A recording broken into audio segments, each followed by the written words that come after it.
Desejamos aos amados a graça e a paz de nosso Senhor Jesus Cristo, amém? Hoje de manhã eu anunciei que nós estaríamos pregando sobre o Salmo 51 e especialmente o versículo 10. Cria em mim, ó Deus, um coração puro e renova em mim um espírito reto. Amém? Salmo 51, versículo 10. Este Salmo 51 é mais um salmo das confissões do rei Davi. Nós temos o Salmo 32, o Salmo 38 e também o Salmo 51. Estes fazem parte da confissão deste homem de Deus e deixou-nos lições preciosas, porque qual de nós ainda não nos sentimos como Davi? Às vezes surpreendidos pelo pecado e por outros problemas da vida.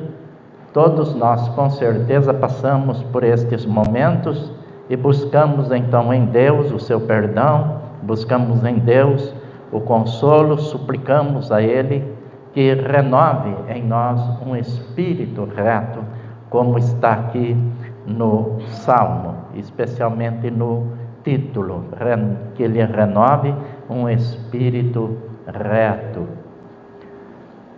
O Salmo 15 e o Salmo 24, eles falam sobre a retidão, a limpeza de coração.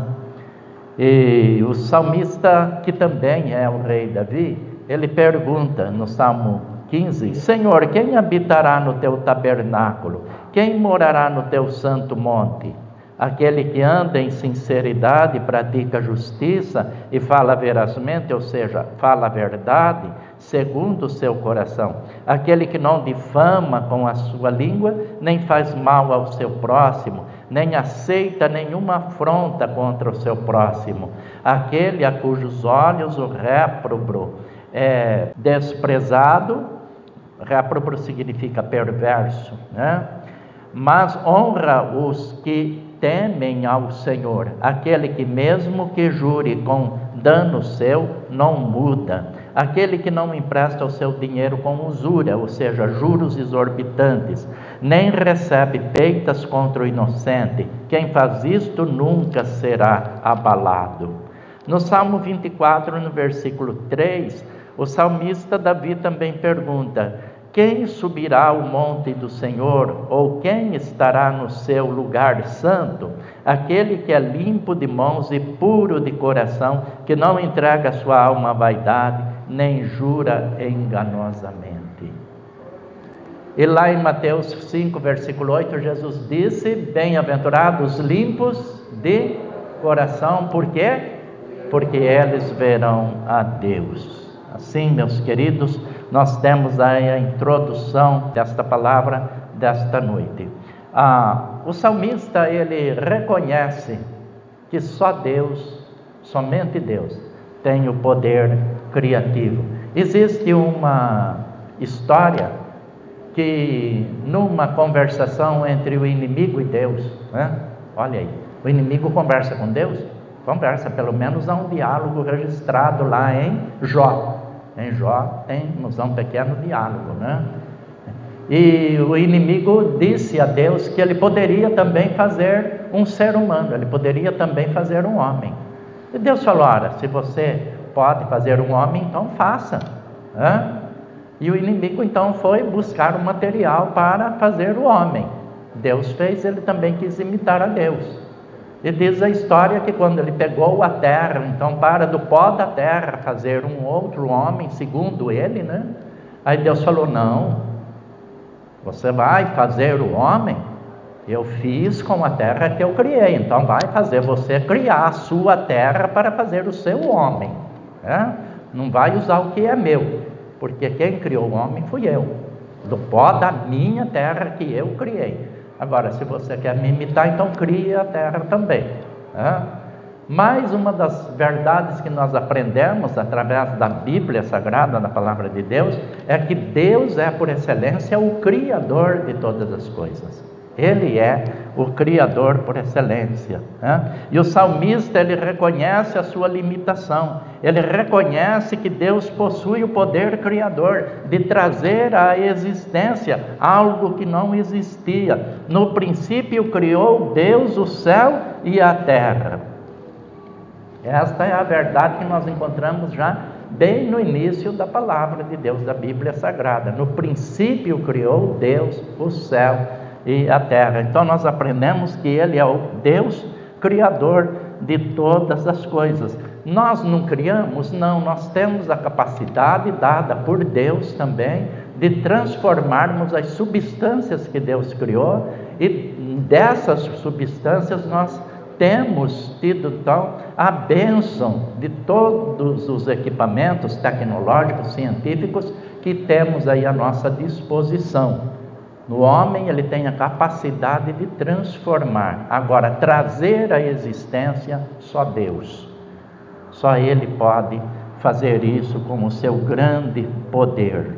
Davi desejava algo de novo em sua vida. Ele queria que algo novo acontecesse no seu interior. Só Deus tem este poder de transformação, de mudança de algo novo dentro de nós.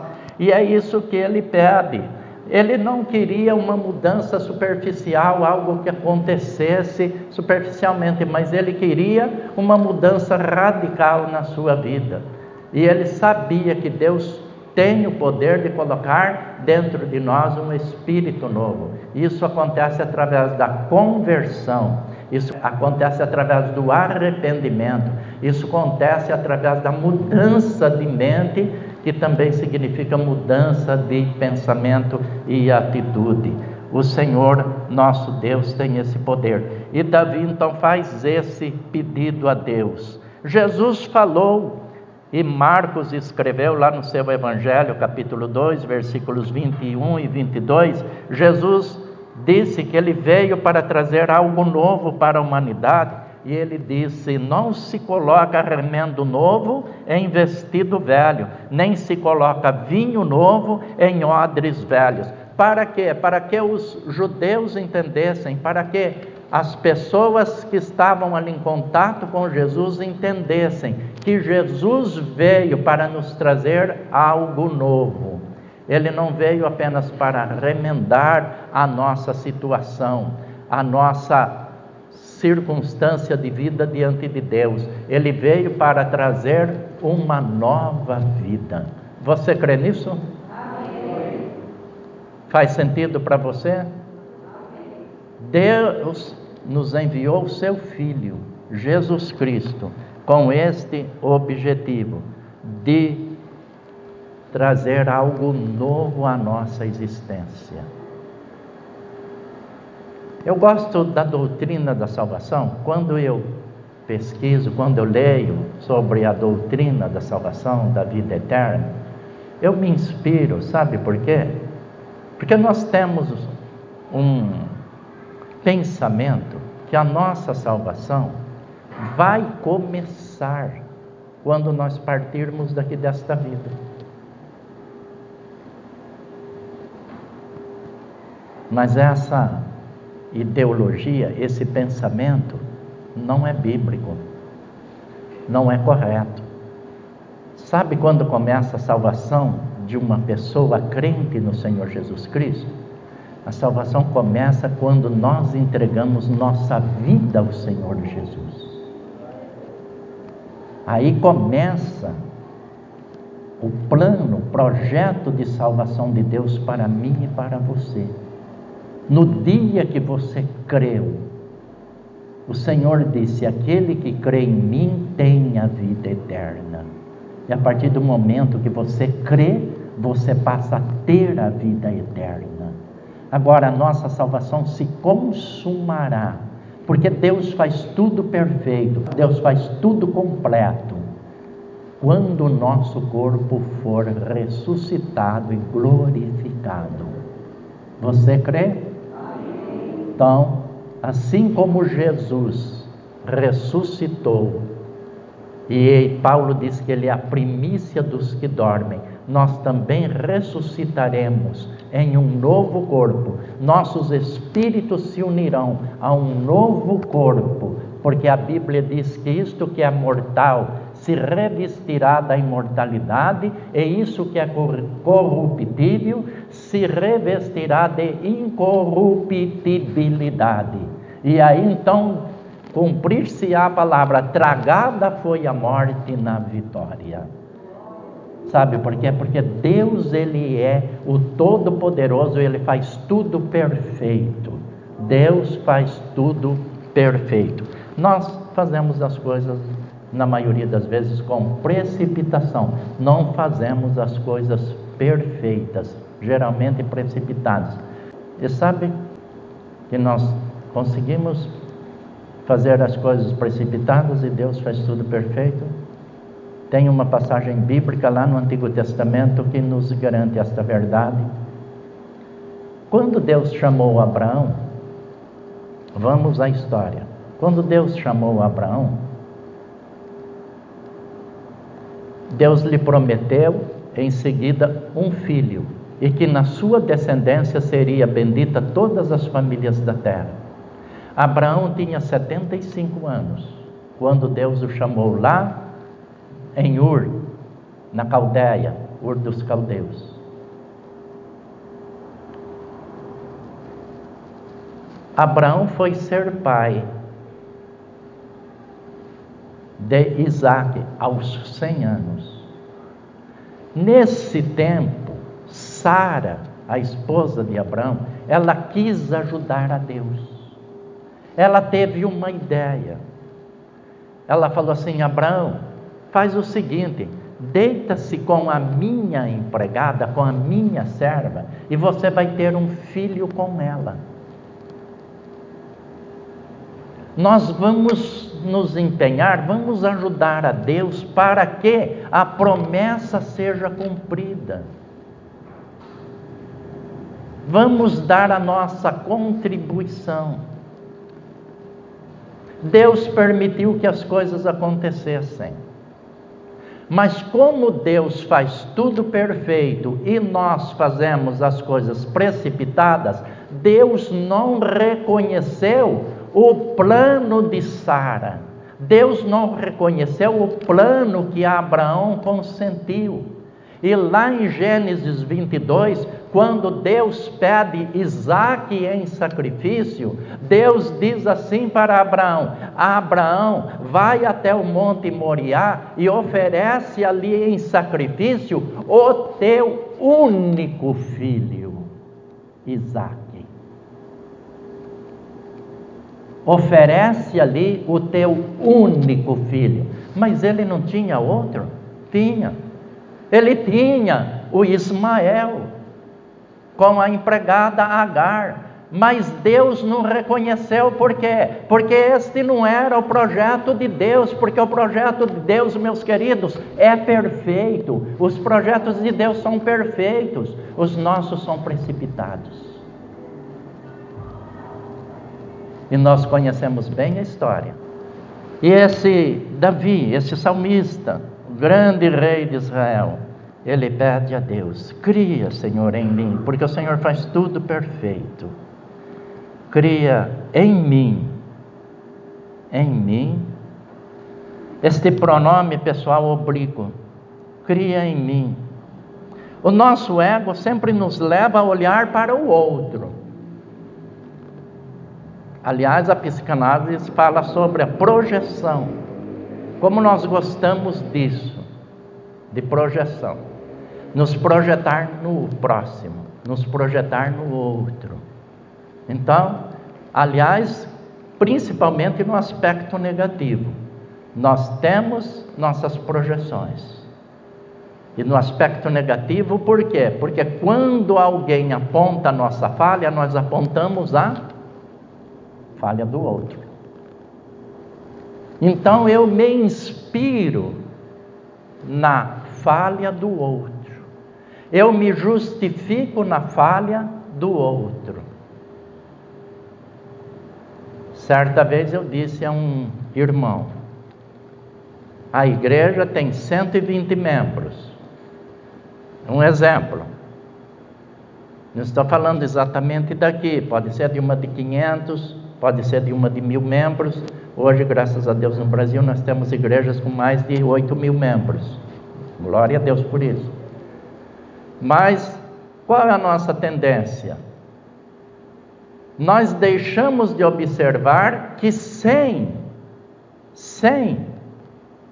estão procurando, se esforçando para fazer a vontade de Deus, e nos inspiramos em 10 ou em 5 ou em 20 que vivem uma vida que não agrada a Deus. Não é isso que nós fazemos? Essa é a nossa tendência, por causa do nosso ego, por causa das nossas projeções. Nós nos sentimos bem fazendo assim. Então alguém vem falar conosco, nós falamos assim: mas por que tem o irmão fulano, irmã fulana, e deixamos de olhar para a grande maioria absoluta, né, que está se esforçando para agradar a Deus, para fazer a vontade de Deus, para levar uma vida com dignidade, e nós nos inspiramos na vida daqueles 3, 4 que estão sendo um problema para o reino de Deus, para a igreja de Jesus Cristo na terra. E tentamos nos justificar assim. Mas o salmista, ele está desejoso. Deus cria em mim. O Senhor tem o poder criativo. Cria em mim, não no outro, Senhor. O nosso desejo, o nosso dever é orar pelo outro, é interceder pelo outro. Mas desejar que Deus mude, que Ele transforme, que Ele crie algo novo em nós. Nós devemos interceder pelo outro, mas primeiro cuidar do nosso homem interior, da nossa vida espiritual. Mas qual é a nossa tendência? Eu já disse para os irmãos que eu, evangelizando uma pessoa, a pessoa disse assim para mim: essas palavras que o Senhor está me falando, como seria bom se o Senhor falasse para o meu irmão: olha, aquele lá precisa de Jesus. Como ele precisa. O Senhor imagina as coisas que ele faz. E começou a contar as coisas que o irmão dele fazia. No aspecto de tentar projetar no outro os seus pecados, os seus erros. E Davi está dizendo: em mim, Senhor, cria em mim. Nós não gostamos de questionar nossos métodos, nossos relacionamentos, nossa vida familiar. Eu volto a lembrar da história do pastor Josué Gonçalves, o preletor, grande preletor sobre família. Ele é da Igreja Assembleia de Deus, um grande servo do Senhor.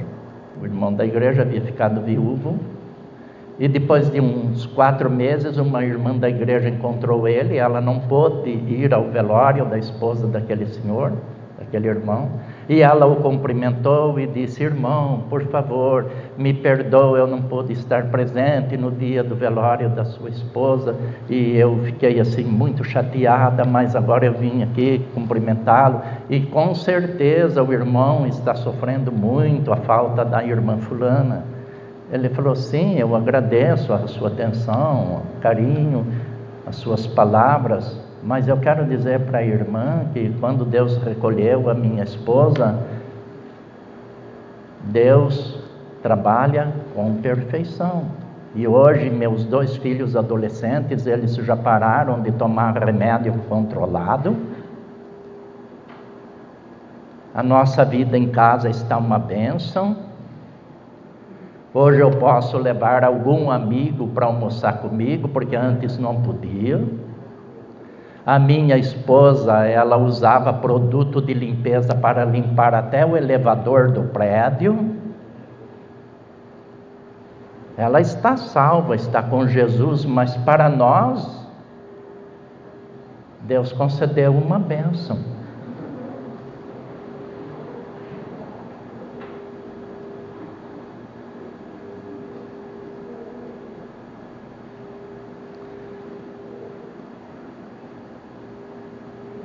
Você já pensou nisso? Já pensou? Quando a irmã disse que vai para a academia ou vai na casa de alguém, ele fala, vai. Vai bem rápido. Fica lá umas 2 semanas. Ou ele vem, sai do emprego, passa primeiro no bar e vem chegar em casa às 11 horas da noite, depois que você já foi deitar. Mas o salmista, ele faz aqui, nesta bendita palavra, o contrário do que nós geralmente fazemos. Ele está preocupado consigo. Por isso ele disse, cria em mim. Cria em mim. Como são os nossos relacionamentos, então, familiares, sociais, trabalhistas, eclesiásticos, escolares? Cria em mim.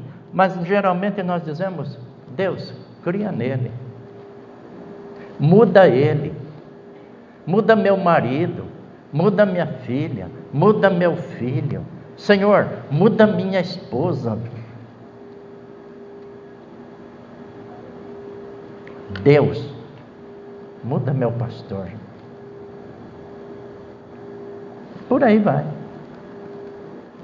Meus amados, Deus me ama. Deus ama você. E Ele se preocupa com a nossa individualidade. Deus nos ama coletivamente, mas nos ama também como indivíduos. E se preocupa com a nossa individualidade. Deus ama você como você é. E deseja transformar a minha e a sua vida. Sempre para melhor, para a sua glória, para a sua honra.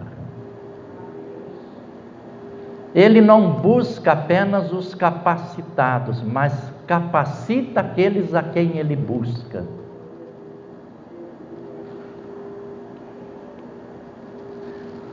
Se nós olharmos para a história, nós vamos observar que Moisés disse, eu não, Senhor, eu não tenho capacidade. E por 4 vezes, lá em Êxodo 3 e 4, Moisés se desculpa com Deus, ele tenta se justificar, apresentando a Deus as suas deficiências, as suas dificuldades. Até que no capítulo 4 existe um momento, eu não lembro exatamente agora, a Bíblia diz que Deus disse a Moisés, basta, chega. Você vai ao Egito buscar o meu povo, tirar o meu povo de lá. Jeremias fez a mesma coisa.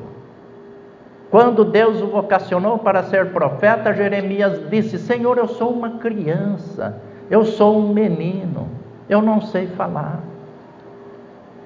Semelhante a Moisés, que também disse, eu não sei falar. E nós vamos vendo através da história, Gideão é um exemplo disso. A Bíblia diz que Gideão estava no lagar malhando trigo. Lagar é local de fazer vinho, espremer uvas e não malhar o trigo. Mas por causa dos inimigos midianitas que roubavam todas as colheitas de Israel, ele foi malhar o trigo no lagar. E o anjo do Senhor foi até o lagar e disse o quê? Varão valoroso. E com certeza Gideão olhou, né? E respondeu para o anjo, Senhor, eu sou o menor. A minha família é a menor da tribo de Manassés e eu sou o menor de todos os meus irmãos. Mas o anjo disse o quê? Vai nesta tua força, porque o Senhor te escolheu. Meu querido, se você tem se sentido inferior, pequeno, assim como o rei Davi, a Bíblia diz que quando Samuel foi ungir um dos filhos de Jessé para ser rei lá em Israel, Samuel chegando na casa de Jessé, ele se impressionou com a beleza e o tamanho dos filhos de Jessé. Abinadab, Samar e outros, mas ele se impressionou e disse: eu estou diante do rei de Israel. E Deus falou: olha, pode parar por aí, porque eu não vejo como o homem vê. E depois que se passaram todos os filhos que estavam ali, Samuel perguntou a Jessé: você tem mais algum filho? Porque nenhum desses Deus aprovou. Embora sejam fortes, sejam bonitos, tem tudo para dar certo, mas o coração de Deus não está com os seus corações. O coração de Deus está em um outro. E quem é esse outro? Aí Jessé falou: tem um menor que está pastoreando as ovelhas. Samuel disse: manda ele vir, porque enquanto ele não chegar, não nos assentaremos para a refeição, para o almoço. E quando Davi chegou, Deus disse: pode ungir, porque é esse que eu escolhi. Você está com sentimento assim: mas o que eu vim fazer aqui? O que eu estou fazendo aqui? Você já pensou que Deus está olhando para você e com uma atenção toda especial para você, e que Ele está desejoso de que você faça como Davi? Cria em mim, ó Deus, em mim. Faça-se a tua bendita vontade em mim, na minha vida, no meu interior.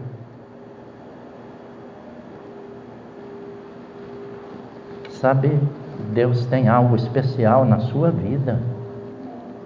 Parou para pensar nisso? Deus, Ele conta com você para a promoção do seu reino na terra.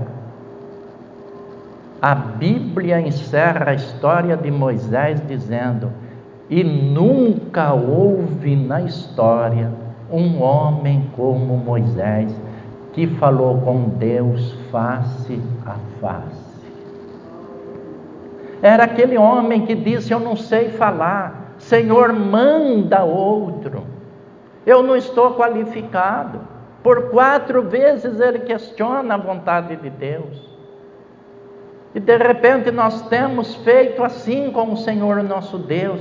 A igreja tem tantas necessidades, e você pode preencher essas necessidades, mas você está dizendo para Deus: não, tem outro, tem outra. Usa a vida dele, ele precisa. Mas Deus está falando hoje ao meu e ao seu coração, que Ele quer usar a minha vida e a sua. Mas Ele quer ver em nós essa bendita disposição de Davi. Cria em mim. Em mim. Hoje eu li um pensamento onde o autor diz: a nossa vitória tem pouco a ver conosco mesmo. A nossa vitória tem pouco a ver com o que somos. A nossa vitória não consiste no que somos. A nossa vitória consiste no que Deus é e no que Ele pode fazer. Você crê nisso? Ele é o Todo-Poderoso, Criador, e Ele pode então criar em você um novo espírito, um novo coração. Cria em mim, ó Deus. Às vezes nós ficamos cheios de nós mesmos, e a Bíblia diz assim: confie no Senhor de todo o seu coração, e não se firme, ou seja, não apoie-se no seu próprio entendimento, na sua capacidade. Não fique cheio de si mesmo, pensando que sua sabedoria é a razão do seu sucesso. Essa tradução é a tradução da Nova Bíblia Viva. E às vezes nós estamos estribados na nossa sabedoria. E o sábio Salomão, em Provérbios 3:5, está dizendo: confie no Senhor de todo o seu coração e não se firme, não se apoie no seu próprio entendimento, ou seja, na sua capacidade. No versículo 7, não fique cheio de si mesmo, pensando que sua sabedoria é a razão do seu sucesso. Não, Davi entendeu isso, Moisés entendeu isso, Jeremias entendeu isso, os homens de Deus do passado entenderam isso, Paulo entendeu isso, Pedro entendeu isso. E por isso eles marcaram a história da humanidade, sabe por quê? Porque submeteram-se ao senhorio de Deus. E quando nós nos entregamos a Deus, de maneira total, nós somos as pessoas mais bem-sucedidas da terra. Amém? Amém? Meus queridos, nós estaremos agora orando a Deus, agradecendo a Deus, e que esta palavra dele possa ter encontrado lugar no nosso coração. Deus, nosso Pai, nós te agradecemos, Senhor, de todo o nosso coração, porque, ó Deus, o desejo do salmista foi: cria em mim, ó Deus, um coração puro, renova em mim um espírito reto. Senhor, esse é o desejo de todos nós, ó Pai. Às vezes nós estamos preocupados, ó Deus, com a vida do outro. É importante nos preocuparmos, mas no nosso relacionamento com o Senhor, isso é totalmente pessoal, entre nós e o Senhor, que através da tua misericórdia nos aceita, nos recebe, nos acolhe, nos abraça. O Senhor é o nosso Pai, o Senhor é o nosso Deus, o Senhor conhece, ó Deus, o nosso coração, o Senhor sabe tudo que vai no nosso interior, o Senhor sabe, ó Deus, quando nós estamos falando a verdade, e o Senhor sabe também quando nós estamos faltando com a verdade. O Senhor sabe, ó Deus, o Senhor conhece. O salmista diz que mesmo que não haja nenhuma palavra na nossa boca, Senhor, na nossa língua, eis que o Senhor tudo conhece. Ó Pai bendito, ó Deus de toda graça, através da sua infinita compaixão, cuida de todo o nosso ser, cuida da nossa vida, Senhor. Perdoa nossos pecados, transforma-nos, Senhor. Nós oramos, ó Deus, agradecidos no nome de Jesus. Amém, meu Deus. Amém. Que o amor de Deus, o nosso Pai, a graça salvadora de Jesus Cristo, nosso Senhor, e todas as consolações do Espírito Santo de Deus, repouse sobre as nossas vidas, desde agora e para todo sempre. Amém. Amém. E eu quero desejar aos queridos uma semana abençoada, bem? Prosperidade, muita saúde, harmonia no seu lar e sucesso no seu trabalho. Bem? Em nome de Jesus.